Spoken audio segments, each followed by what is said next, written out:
wasiirka wasaaradda warfaafinta Soomaaliland ahna afayeenka xukuumadda Salmaan Yuusuf Cali Koore ayaa saaka subaxnimadii hore kormeer ku tagay dugsiyada sare iyo hoose ee magaalada Taleex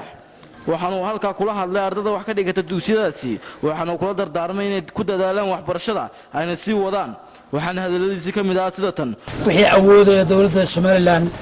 wasiirka waxbarashada commissionerkii oo nala jooga isna waxbarashada ka tirsan wasiirkii hore maaliyadda haddana ragga go'aamada dalka wax ku leh aad iyo aad baan u jecelahay dugsigan inaan wixii awoodayada soo qaban waxaanu idinka rabnaa idinkana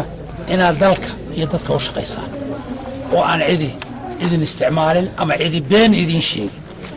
waxaanu keeni doonaa wax la taaban karo waad aragteen niman mutacalimiin oo dugsi dad iyo gabdhaba dugsi sare ka baxayaa tihiin waxa Soomaaliland halkan ka qabatay hadday ceelal tahay iyo hadday dhismayaal dawladeed tahay cid kale oo qol dhistay haddaad soo heshaan hadal mooye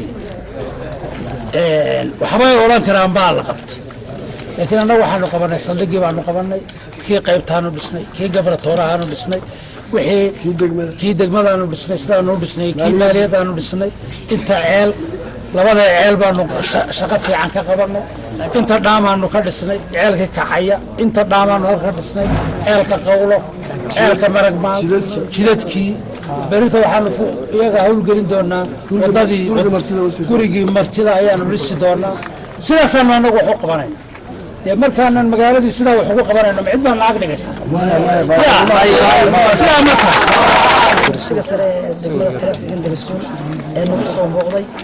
wasiirka warfaafinta iyo hidaha iyo dhaqanka Salmaan Yuusuf Cali Koore waxaanu leenahay wasiir soo dhawow waxaan filayaa waa markii ugu horeysay oo dugsiga sare nagu soo booqatid sidaa ku muuqata Soomaalidu waxay tiraahdaa isha macallina marka insha Allah waxaan rabnaa wixii kala duwan kulli waraysi ahaa iyo wixii talooyin ahaa wasiirka si hoos iyo si koraba waanu la kulannay iyadoo qoraalana waanu raacinay insha Allah waxaan rabaa inaan saddex qodob afka ka sheego baahiyaha runtii dugsiga sare qabo aan filayno inuu geeyo wasaaradda waxbarashada qaranka runtii waxaan leeyahay wasiir saad ku muuqata dugsiga kan iska wax ku qabsaa waxa lagu dhisay ardayda waxa ku dhistay iska wax u qabso saa aragtaan iskuulku waa kala go'an yahay waa laba qaybood waa qaybta go'an iyo qaybtan gudaha ku jirta waxa dhacdo macallimiintu iyagoo maaragtay inaysan ardayda xitaa controlki uu lumo ardayda soo habsaanto kale waxa dhici karta inay intay iskuulka xagga dambe ka laaftaan galaasyada iska galaan